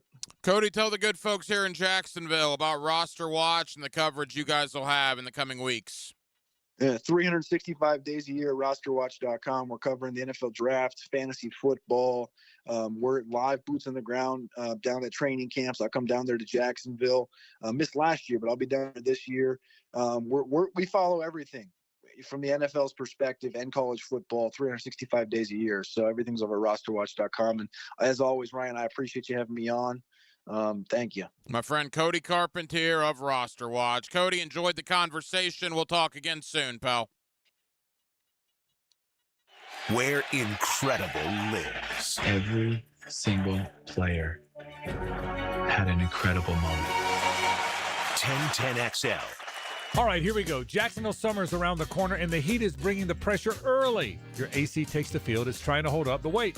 Warm air, weak airflow. The system's in trouble. Time to make the call. Duck Rooter Plumbing, Septic, and Air Conditioning. Experienced AC techs, honest pricing, and they'll get it done right the first time. And here's the play right now. Take $500 off the total price of a new AC system during the Memorial Day promotion. That's how you stay cool and win the day. When you're stuck, call the Duck. 904-862-6769 or duckduckrooter.com. Hi, this is Dale Murray with Murray Automotive Group in Stark and Kingsland. Save yourself from those big city dealers and their fast-talking mumbo-jumbo. No matter what your automotive need is, we've got you covered. Ford, Chrysler, Dodge, Jeep, Ram, and nobody beats our prices. I mean nobody. Shazam! Plus our exclusive 15-year, 150,000-mile warranty included on every qualified vehicle. And we'll trade anything from high heels to wagon wheels. Compare our prices online at ShazamAuto.com. Then come see me, Dale Murray. I'll be waiting for you. Shazam! From the tee to the green and everywhere in between. Join Dan, Jeff, and PGA pros for Brunch with the Tour. Teed up by Clearwater Irrigation and North Florida Medical Centers. Tuesday morning at 8:30 on 1010XL. Looking for something fun that mom and the whole family can enjoy? Check out the Sharks this Sunday, May 10th, as they take on the Tulsa Oilers at the Five-Star Arena. Kickoff is 4 o'clock. Bring mom to the game. All moms get one free ticket with one paid ticket. Moms also get $20 in Shark Bucks to spend as they choose. Food, drinks, merchandise, whatever mom wants. Have you heard? Grease is the word. It's Grease Night. Whether you're a T-Bird or a Pink Lady, come on out. Who knows? There might be a fun sing-along. To purchase tickets, go to jacksharks.com or call 904-621-0700. It's Grease Night, presented by Napa and their Jacksonville Business Development Group. All moms get one free ticket with one paid ticket. Introduce mom to Sharks football, and she'll have a blast. Join us on field after the game for a free autograph session sponsored by Flight Adventure Park. To purchase tickets, call 904-621-0700. That's 621-0700. Sharks football, where memories are made. Go Sharks! At the first First Coast YMCA, you'll find much more than just a gym. We offer many ways to help you become more active, reach your weight loss goals, and find your inner strength. Membership at the Y includes state-of-the-art facilities, a huge variety of fitness classes, and programs for all ages. It's easy to join the Y since it's affordable for all incomes. The Y is a great place to make connections and experience something new. Visit the YMCA near you or online at fcymca.org. Indeed presents hires you can't afford to get wrong, like customer service associate at a dry cleaning shop. Yeah, hi. I'm here to pick up my suit. Ah, yes. Here you go. There must be a mistake. This is too small. It shrunk a whole lot. Look on the bright side. Now you have a suit you can give to a child. This is a job for Sponsored Jobs. This is what happens when you don't sponsor your job on Indeed. Next time, get matched with quality candidates with Indeed Sponsored Jobs. Visit Indeed.com/hire now and sponsor your job today. 1010XL, presented by Farah and Farah, exclusive injury law firm of the Jacksonville Jaguars. Still, present, ready. Farah doesn't flinch. Now, the Monahan's golden moment. Monahan Jewelers in Atlantic Beach, your local family jewelers. Yeah, golden moment. Jaguar rookie minicamp tomorrow. 9 out of the 10 rookies that were drafted are already signed. They signed their contracts today. The only one that is not, at least right now, Nate Borkacher. I imagine that's only a matter of time. And then the team will be on the field, or the rookies will be on the field tomorrow, Saturday, and Sunday for rookie minicamp. And then the first OTA is May the 26th. So now inside of 3 weeks. Quickly in the NBA playoffs, Detroit looking to take a 2-0 lead in the series against Cleveland. They're up 96-91, 3.5 minutes to go in the Motor City. And later on tonight, in fact, coming up in about 10 minutes, Game 2 between the LA Lakers and the Oklahoma City Thunder. Let's talk a little college athletics, a little college football, a little college basketball, and Gator recruiting. Nothing little about that. John Summerall has been on a tear with Florida Gator recruiting as of late. My buddy Brent Beard, you see him locally on First Coast News. You also get him weekly here on Hacker After Dark. He joins me next on a Thursday night in Northeast Florida. We're glad you're with us on 1010XL and 92.5 FM. Get Florida Gators play-by-play on 1010XL. It's Kentucky Bluegrass and Florida Swampgrass. Gators Wildcats. Friday night, Saturday at 4, and Sunday at noon on 1010 AM.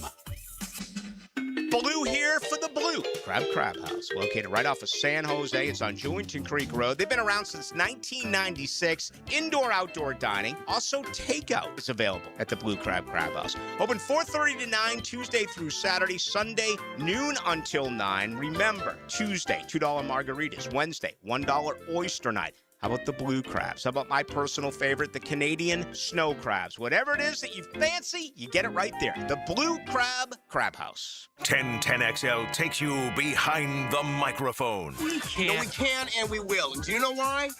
We're good looking. Dan Hicken and Jeff Prosser. We're very good looking. You especially. Mornings on 1010XL. Right now, Renewal by Andersen is giving you the power to choose. For a limited time, pick the offer that works best for you. Take 20% off your entire window and door project, or enjoy 24 months of special financing. That's no money down, no payments, and no interest for 2 full years. Our energy-efficient windows and doors keep your home cooler in the Florida heat, reduce drafts, and can help lower your energy bills. Visit bestwindowsflorida.com. Restrictions apply. License number CGC 1527613.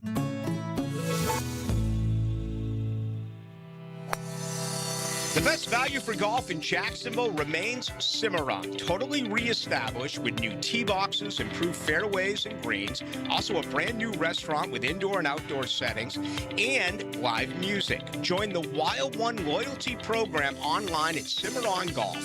When's the last time you played Cimarron? Cimarron Golf Club on 210, the Wild One.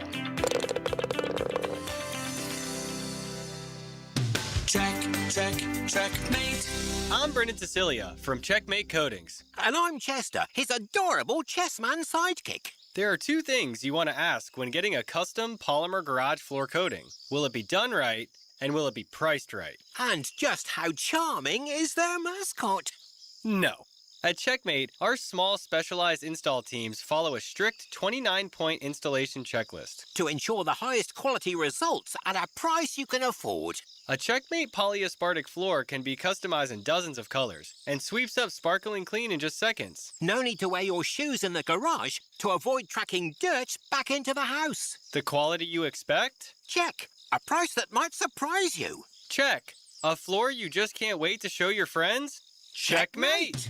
Transforming your floors, making them great. Checkmate. Visit CheckmateCoatings.com. That's CheckmateCoatings.com.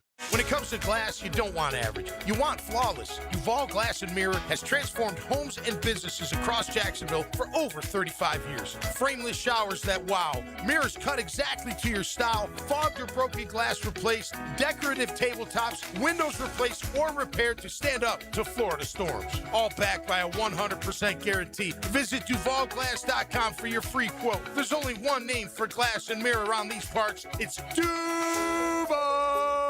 I used to dread going to the dentist. Every visit felt like a sales pitch with constant upselling, surprise fees on my bill, and I could never get in when I needed to. But Harbor Dental Care? Totally different. They saw me the next day, gave me honest pricing up front, and even set me up with a payment plan I could actually afford. No pressure, no surprise charges, just kind people who get it. If you want to experience dentistry the way it should be, book your appointment today at harbordental.care. That's HARBOUR dental.care. Hi, I'm Sean Monahan from Monahan Jewelers in Atlantic Beach. Since 1977, we've been Jacksonville's local family jeweler, and this Mother's Day, we'd like to help you celebrate Mom with up to 40% off our entire inventory. GIA certified natural diamonds and lab-grown diamonds, beautiful colored gemstones, designer brands, custom jewelry design, and Monahan Jewelers offers interest-free financing on any purchase, so get something special with a payment you can afford. Come celebrate Mom with fine jewelry at up to 40% off at Monahan Jewelers in Atlantic Beach. 1010XL, presented by Farah and Farah, exclusive injury law firm of the Jacksonville Jaguars. When it's game time, Farah doesn't flinch. Here's another call on the 1010XL hotline, driven by Key Buick GMC, home of the lifetime powertrain warranty. Back here on 1010XL at 92.5 FM in the city of Jacksonville. We are glad you are with us. We have hit the month of May. Boy, that's hard to believe. Memorial Day just a couple of weeks away as we are getting closer to the 2026 college football season. And we are approaching about 2 months and change until the Media Days circuit begins. And we are well inside of a couple of weeks until Mr. Brent Beard will get his hands on some preseason college football magazines. You see him on First Coast News. You also get him weekly right here on Hacker After Dark. That is my friend Brent Beard, and he's always kind enough to join us here on 1010XL. Brent, how we doing? Well, I'm just listening to you talk about preseason magazines is excitement in enough. And if I may, people haven't heard this, Sporting News. Hank, you remember they were one of the better preseason magazines years ago. They had a hiatus, and they're coming back this year. People may not have heard that yet. I think we've mentioned it before. But you've got Athlons and Lindy's and Phil Steele. But heck, Phil Steele is like 350 pages this year. It just is, now we've got more teams, and I get that. But to say the least, because we did not have another portal in the middle of April, I think the magazine writers will be a little bit more accurate at this time. But if you want some good reading material when you go to the beach, it's coming. I'll tell you this. I remember the exact year I got my first preseason college football magazine. I probably told you the story before. My grandmother and myself with some people from our church went over to Europe in 1996. So I was 12 years old. And at the airport here in Jacksonville, on the way out, I got Athlon College Football magazine for me to read on the airplane flying over to Europe when I was 12. Brent, technology has taken over lives, obviously. That goes without saying. But what is it about the preseason college football magazines that still so many people that listen to us hold dear? I think it's just something that it lets us know that in the middle of no games and sometimes very little information, that we still have something to look forward to. And it gives you a predictions. And look, a lot of these predictions aren't correct. There's no question, but that there still is an excitement about being able to read it. And look, if you do what we do, it's really a resource magazine. I mean, the predictions are usually not correct, but what we can learn from is you've got the rosters, you've got the two deep, you've got the schedules.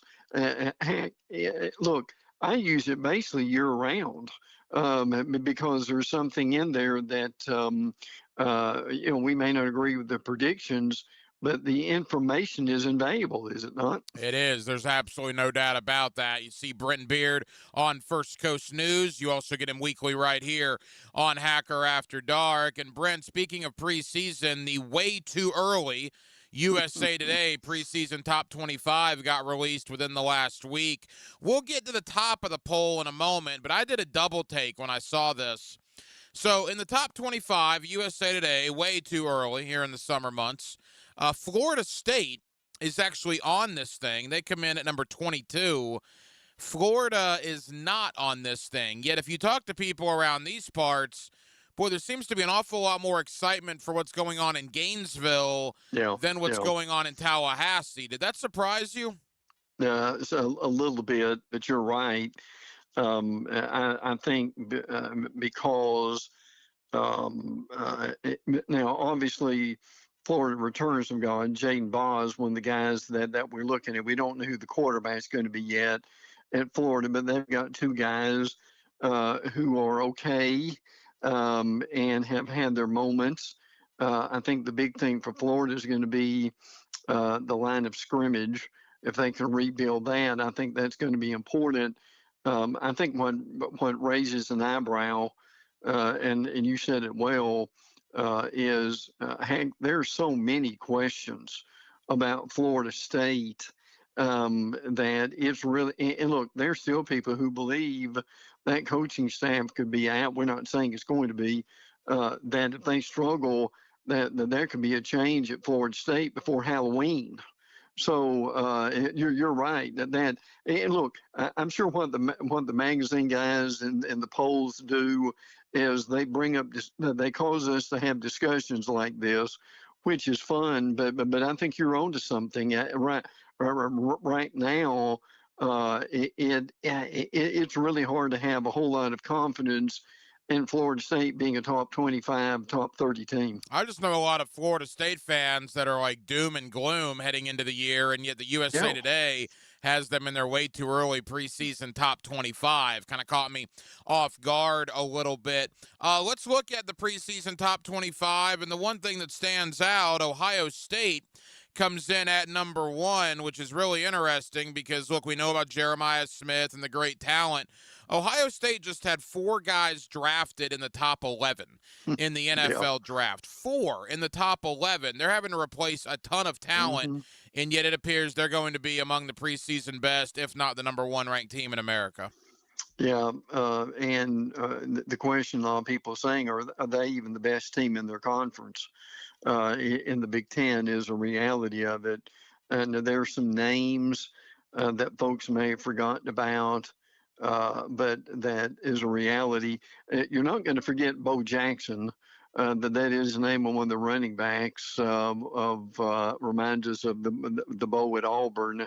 3 starters coming back on defense, which is not much, but you know good and well they've got incredible amount of talent along that line too, and they will be probably, I would say, in the top 3 also of the when the polls do come out. And the AP, Julian Sang will be a year older and more experienced too. I mean, heck, I get it, but the reality is they've still got a lot of pieces to put back together.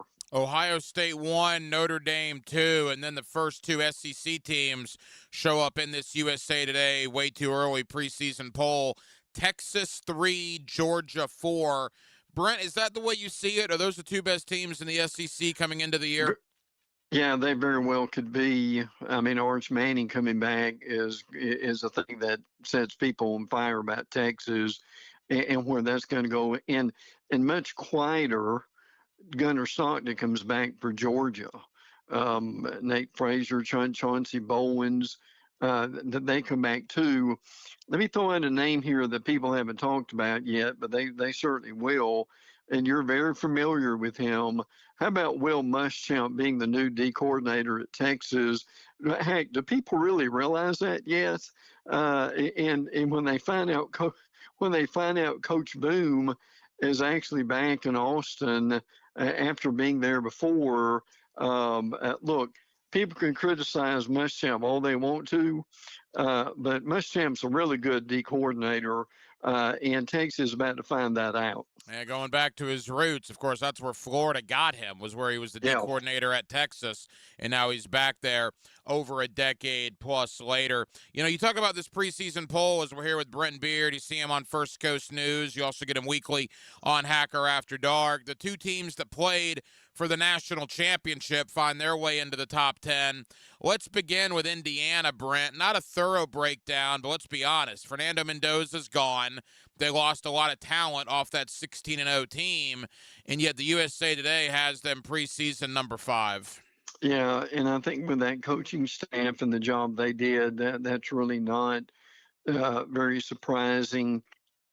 TCU quarterback Josh Hoover is acclimating to Indiana. It's going to be interesting to see what he is able to do. And you know, this is interesting. Kirk Cignetti, the head coach, losing only one assistant from last year's staff. I mean, to be able to keep everybody together, to me, is pretty fascinating. To be able to see that, and Indiana will be well thought of, and they may be up there for years as long as Cignetti is there. The one that really intrigues me right now is Miami at number 6, and Darian Mensah comes over from Duke, as does his leading receiver Cooper Barkate comes over too. Damian Wilson is a transfer on the front line they get from Missouri. That's two pretty fascinating teams in it, Hack. That could we see a run in Coral Gables over the next few years? Is that possible? Yes, certainly they're highly thought of coming into the 2026 campaign, no question. Let me give you the greatest hits for the rest of this poll when it comes to the SEC. Oklahoma, number 7. Which is interesting because I remember it wasn't that long ago Brent Venables was on a hot seat. That appears to be no longer the case. Ole Miss at number 9, obviously ranked higher than LSU in this USA Today preseason poll. What are the expectations for Ole Miss with Pete Golding now at the helm? Well, I think the expectations, let me tell you, if quarterback Trinidad Chambliss was not coming back, that would be they may be 19 instead of 9. But Chambliss is one of those guys. And look, we saw this last year, didn't we, Hank? That how well that they played. And look, I will still say that the job that they did, and again, Lane Kiffin is going to LSU, and so they're not totally starting over. So it's going to be somewhat different. But I can tell you right now, if you're in Oxford and you've also got Keywan Lacey coming back, heck, if they could finish 9 in the nation, they sign a contract for that right now, wouldn't they? There's no doubt at all. And big picture SEC, I'm looking at this poll. 8 of the top 25 in this USA Today poll are from the Southeastern Conference. And Brent, when you relate that back to Florida, look, I know there's a lot of high praise for John Summerall. I've certainly given it to him. But let's be real here, and let's realize what they're up against. He's in year number 1, facing a pretty daunting schedule in a conference that has 8 teams in the top 25, and you're not one of those 8. I think you got to understand what you're going up against year number 1 for that staff. Oh, there's no doubt about it. And look, he's made a priority lately of working with the offensive line. He thinks he's got serviceable quarterbacks, and I would agree with that. We mentioned Jaden Baugh a minute ago. I think they'll be okay defensively, but to your point, they've got to redo that line of scrimmage, and if they are able to do that, that's going to make a huge difference. Now, there's one in here that you've mentioned that bears repeating. We talked about it, or just kind of mentioned it. Lane Kiffin is at LSU. Now, Sam Levitt, the Arizona State transfer, is his quarterback.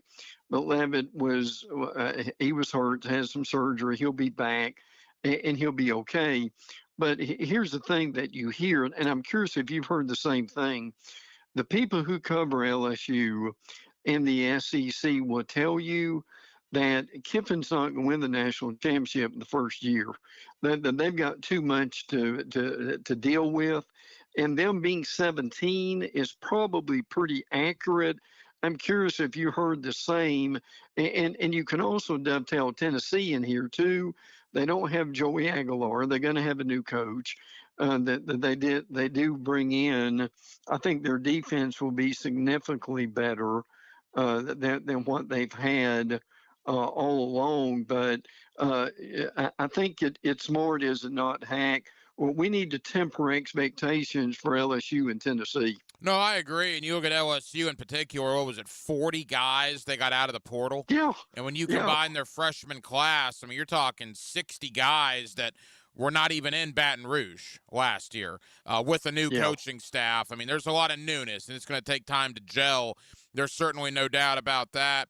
Brent, I want to wrap up with a college hoops thought. I know you and I talked about Thomas Houck coming back to Florida last week. And this is semi-Gator related, but my beloved Orlando Magic just got eliminated from the NBA playoffs. They fired their coach earlier this week in Jamal Mosley. And there seems to be a great deal of conversation about Billy Donovan, who is available, perhaps being one of the leading candidates for that Orlando job. Brent, 19 years ago, we thought Billy Donovan was going to be the coach of the Orlando Magic. He had a change of heart and went back to Gainesville. What a story it would be if 19 years later he sits at that same press conference, now accepting once again the head coaching position in Orlando. Yeah, timing is everything, and he still thought of well in NBA circles. You know, Hank, there were a lot of rumors, and we couch it as only rumors about him maybe going to North Carolina when that job is open. Part of and look, I know this is not everything, but it is important. He has family like 2 hours away from Gainesville. And I think at this point in his life, he would probably like to get his family a little bit closer to them.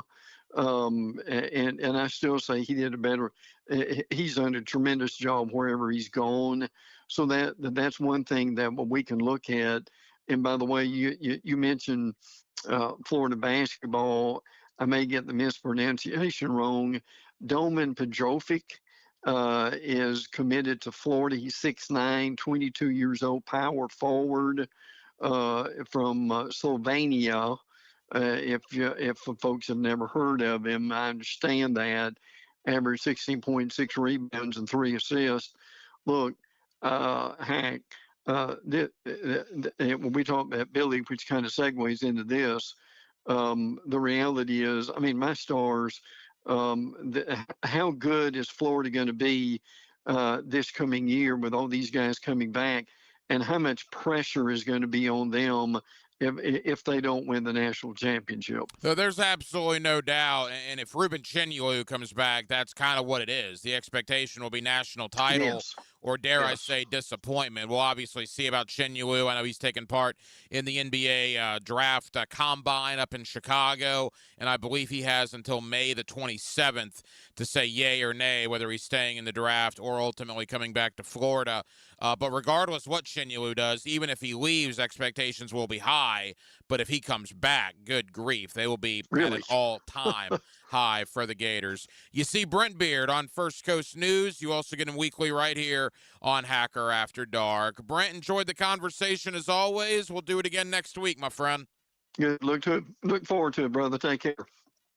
And thank you to my buddy Brent Beard. You see him locally on First Coast News. You also get him weekly right here on Hacker After Dark, as there is certainly a lot going on in the college game, no question about that. We talked a lot yesterday about that 24-team playoff that the Coaches Association voted to recommend, right? And will the college football landscape change to a 24-team playoff? If it does, the other recommendations that came along with that are to basically get rid of championship games, conference championship games, which I tend to agree with. I think a lot of the conference championship games have lost their luster. They're certainly not what they once were. There's no doubt about that. Also, get on with it, right? Don't have 3 weeks or 4 weeks or something ridiculous in between the end of the regular season and when the playoffs begin. I mean, the playoffs will begin a week or week and a half after the regular season ends because they want the season to be over 2 weeks into January. So there are some aspects of it that I like. The one that I'm having trouble wrapping my head around is 24 teams in the college football playoff. Because, again, I mean, college football was like the only sport that regular season games, every one of them mattered so much. I mean, you think about the NBA, the NFL, the NHL, Major League Baseball, even college basketball, college baseball. You can lose a bunch of regular season games and still ultimately win the title. You could never do that in college football. You could lose 1, maybe 2, but that was it. And now if you go to a 24-team playoff, I mean, good grief, man. You're probably talking 8-4 would get you in most years. You could lose a third of your games in the regular season and still have a chance to win the College Football National Championship. I'm having trouble wrapping my head around that, but it's certainly a conversation that will continue. So we did spend a lot of time on the college game, on Florida Gator recruiting.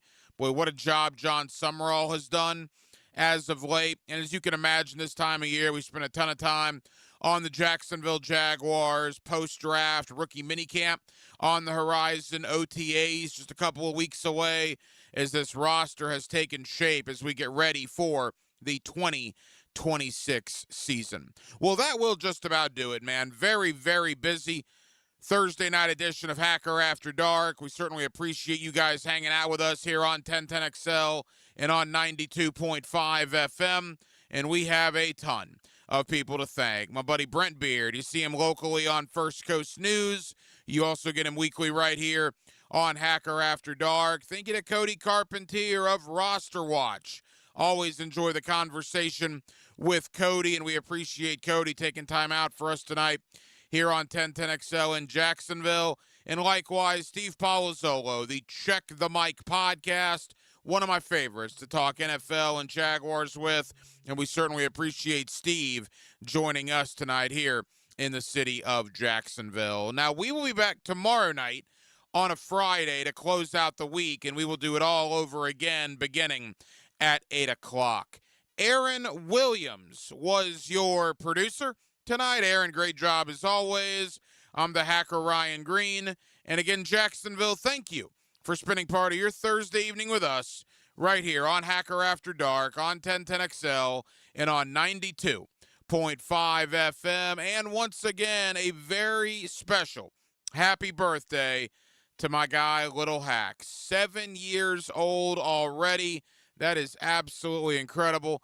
Buddy, Daddy loves you very much, and I hope you had a very, very special birthday today.